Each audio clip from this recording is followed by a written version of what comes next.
Hey! Hey! It's Rachel. It's Alexis. And welcome back to Flourishing in Faith. Y'all are not ready. We're videoing. We have a visual. We have a YouTube channel. So if you're listening and you have not subscribed to our YouTube channel, what are you doing? Hey friends who are your YouTube. We are here. Hey. And if you don't follow our podcast, go do that. Also we have a podcast Instagram as well. But we're continuing on our series about women in the Bible. Yes. And this week, it's Ruth. Ruth. We love Ruth. Ruth is great. So we also talk about Naomi. I don't know. However you want to say it. You know, but I know Ruth is Ruth. But so we talk about her, and now we're talking about Ruth, which is what the book of Ruth is mainly about. We are doing basically the whole book of Ruth's story, which is not a big book. It's only 4 chapters, which is pretty cool. Really good. But there's a lot that happens in these 4 chapters. Oh yeah. So I'm going to kind of introduce Ruth in a way. So you've never heard the story of Ruth. I'm going to kind of introduce her a little bit. Ruth and Naomi and the other wife. So Naomi is Ruth's mother-in-law. And Naomi and Ruth, they're lost to their husbands. Mm. So both of their husbands, so then they're childless widows at that time. So they are now widows and they don't have any kids. So she's introduced as a Moabite woman that is Naomi's daughter-in-law. That's how she's introduced. So she didn't have the same faith as Naomi and as their whole family, because they were Christian. They were like follow God. So they didn't have the same faith because she was introduced as a Moabite. So it's just like that different. That's what she was introduced by. So she was with childless widows. Last week we kind of talked about the childless widow, how that's like the lowest of the low of classes. Mm-hmm. So we talked about that last week. We explained it more if you want to listen to that. But she's now in a place where she can either go home or go and stay with Naomi. So there's Ruth and then there's Oprah. So those are the 2 childless widows that were Naomi's daughter-in-laws, because Naomi had 2 sons. And there's a difference between these 2. So Oprah went back to her family, which is not a bad thing. No, Oprah went back to her family. She just wanted a better life and wanted, to be able to, because they were still young, they could still be married in the future, Yep. Because she went back to her family so she could have some protection and some safety. But Ruth, on the other hand, she chose to be action. She chose action and did not stay with her family and stayed with Naomi. So that's a little intro on Ruth and how that shows a little bit of her character in that. We're going to talk about her a little bit more. We're going to start. I'm going to use some scripture. So last week we left off from where Naomi was telling them to go back home, right? Yeah. She was like, no, don't follow me. Go back home. It's better for you at home. Ruth was like, no. I'm not doing that. So we're going to start Ruth chapter 1, verse 16 and 17. And it says, but Ruth said, entreat me not to leave you or to turn back from following after you. For wherever you go, I will go, and wherever you lodge, I will lodge. Your people shall be my people, and your God my God. Where you die, I will die, and there will I be buried. The Lord do so to me, and more also, if anything but death parts you and me. Period. Wow. This is a commitment. This is Ruth's commitment to change her old ways. She says, where you go, I will go. That's like, before it was her if husband. I were Ruth, yeah. You were Naomi. Where you go, I'm gonna go. Where I go. Where you lodge, I'm gonna lodge. Yeah, your God, my God. That's the biggest part though. Yeah, and so she wants to change her beliefs. She doesn't want to live in those Moabite ways anymore. This was, like I said, it was a friend-to-friend commitment. It was honestly a big deal. It's different than just a change of environment. True. It's different than just like moving into a new house. But yes, she is literally moving.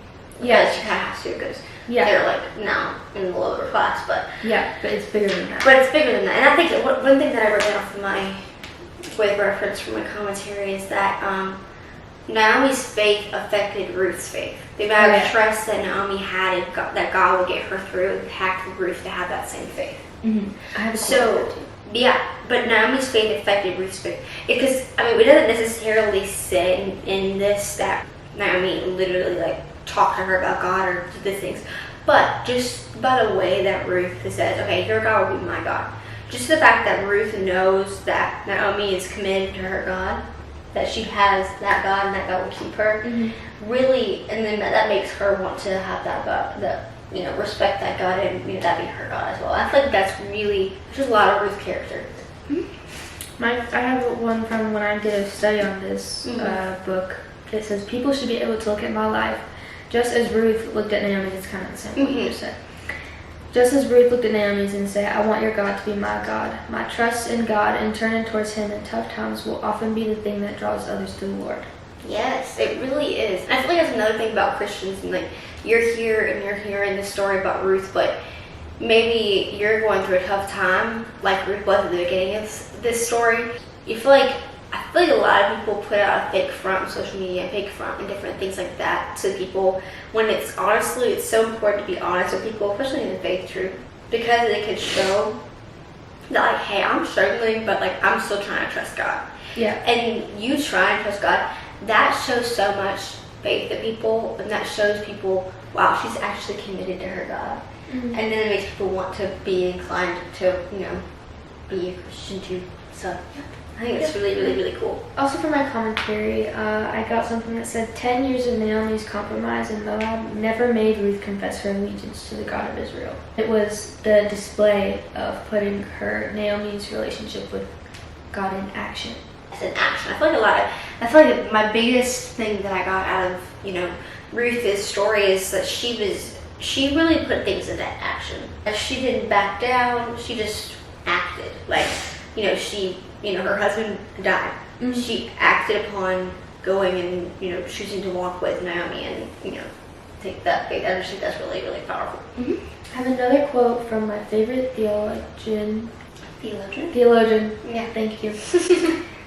Guess who it is? It's Spurge. It's Spurge. He said, you will never win any soul to the right by a compromise with the wrong. It is decision for Christ and his truth that has the greatest power in the family and the greatest power in the world too. Essentially, when it says it's in the Bible too, you can't have both.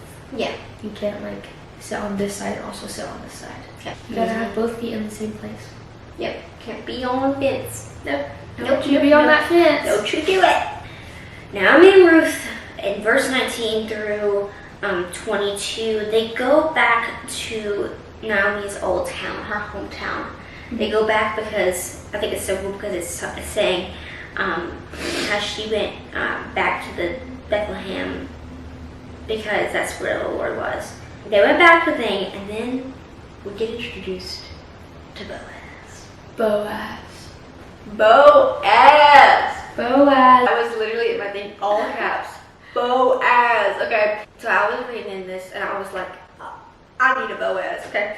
So I looked at this, and first of all, he's kind. So whenever he was reading, so literally what Ruth started to do is she went to the field, at Boaz's field, and started to grain stuff and do stuff in the field. Because, so sometimes I'm going to give a little history. So sometimes they would let people glean the fields in certain places for the poor and for the people that were in low class. They would let them do that. Ruth did that, and the leftovers. Yeah, leftovers. They dropped They loved it. So I thought that was really cool. That was in Boaz's field, and I thought that was really cool. So Boaz is kind, and he let people do that. And Boaz, he saw her, and he kind of saw her, and he was like, But there wasn't necessarily any physical attraction there, but he saw her, and he kind to her, and this is what my commentary said. Before there was any indication of romantic attraction to Ruth, he gave her companionship, protection, and refreshment. Let's go into those three. Yeah. So companionship. This is in verse 8 of chapter 2. It says, Then Boaz said to Ruth, You will listen, my daughter. Will you not? Do not go glean in another field, nor go from here, but stay close by my young women. And that is companionship. He gave her people that glean were with. like her and that she could do this with. So it's not like she was alone. So she can get food for Naomi and her and just everything like that. So Mm-hmm. kind. I mean, like, incredible. And then we move to protection. So it's the next verse, verse 9. It says, "Let your eyes be on the field which they reap, and go after them. Have I not commanded the young men not to touch you?" That's the protection. Protection. And when you're thirsty, Don't touch her. don't touch her. Don't touch Don't her. touch her. Don't you And then it says in verse, I keep going to that verse, and when you're thirsty, go to the vessels and drink. What of the young men how strong? Mm-hmm. So it's just like, and then he's, gifting her refreshment and food. Yep. And it's just so kind because, like, it's obvious that, like, Boaz would do that for anybody in the field, but I just think that shows a lot of Boaz's character. But that guy's introduced. So Ruth is just really blessed. Yeah. She's obeyed God, and she's, now following God, and now she gets introduced to this wonderful man of God that is just blessing her and blessing Naomi, because, Ruth is trying to provide for them. Mm-hmm. And incredible. I think it's just so cool that Boaz wasn't necessarily like pushing himself on her, you know what I mean? Like, wasn't like so, Yeah. This is my favorite love story in the Bible. I love it too. Not only does it show that like it's not all about how someone looks, but like Their character. because it talks about his kindness first, not how he looked, Not how he looked. what he was Or what able his status was. Right. It was just his kindness that was really what showed in over all the Boaz. So we continue with Boaz, and he continues to bless Ruth, and then he lets her eat with him. They dine together. I thought that was the first kind of, spark of attraction when they ate and they talking and getting to know each other. Where are you going today? Different things like that. And then it's so interesting. Typical questions. Typical 21st century questions. Where have you going today? But it's just really, really cool. And then the threshing. Gosh, I can't do this week. You're okay. Take The it down. threshing store. Threshing floor. Threshing floor. So that was really cool in my opinion. So a lot of people, so this was basically, okay, I gotta get a backstory for you guys. Little did Ruth know until Naomi told her, but Boaz was a goal. You know what a goal is? A goal. Not like a goalie, but a goal in the Bible. I didn't either. I learned something new. A goal? Like Yeah. Goal? Goal. Okay.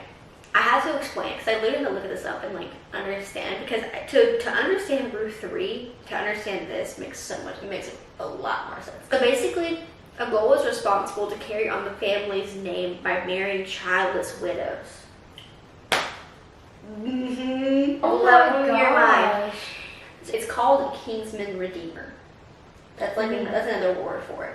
First of all, insane. Like it's in their responsibility to carry on the family name by marrying childless widows. That's in their responsibility. Isn't that insane? Yeah. And that's I how remember cool that. that God works. But if Ruth wasn't even a childless widow, this wouldn't even happen. No. So if Ruth hadn't lost her husband, and her and Boaz would never have happened. Mm-mm. Even if she wasn't even like Ruth and her husband, like she never married her husband. If that would happen, her and Boaz would have never happened, because they wouldn't be related in that kind of, they're not related, but they wouldn't be Yeah. related by Naomi. Yeah. So cool. That is so by Ruth's right, she had a right to marry Boaz. Yeah. Because that's his job, to carry on the family's name. So that's interesting. So she had the right to do that, but she didn't force herself upon him. She didn't, he didn't force himself upon you, because he knew that was her right and that was his right. But they let it happen organically, and they let God work through it. So in chapter 3, Naomi's basically submitting herself to Boaz and saying, I'm here, I would love to, basically in Alexis's version, I am submitting to you, I would love to marry you, I'm at full submission, and I'm here, ready for you, basically. Ready for you. Ready for you. That was basically what chapter 3 is, and it wasn't in any sexual manner or anything like that. It was honestly just so pure. It was total submission. It was just submission. It's just basically submitting to her future husband, which is so cool. But yeah, so that's what basically that was. And then in chapter 4, Boaz redeems Ruth, as they say. Basically, he takes his responsibility as the goal and marries her. Put a ring on it. He put a ring on it. Boom.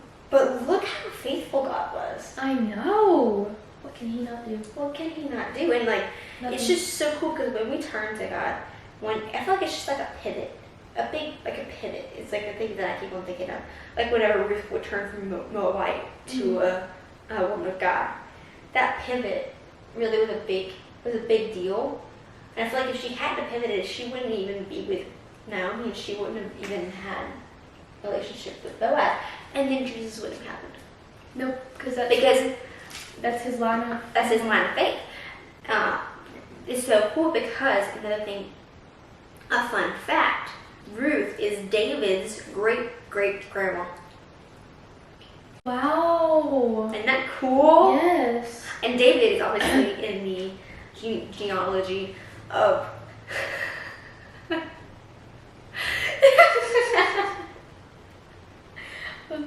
What did she do? I'm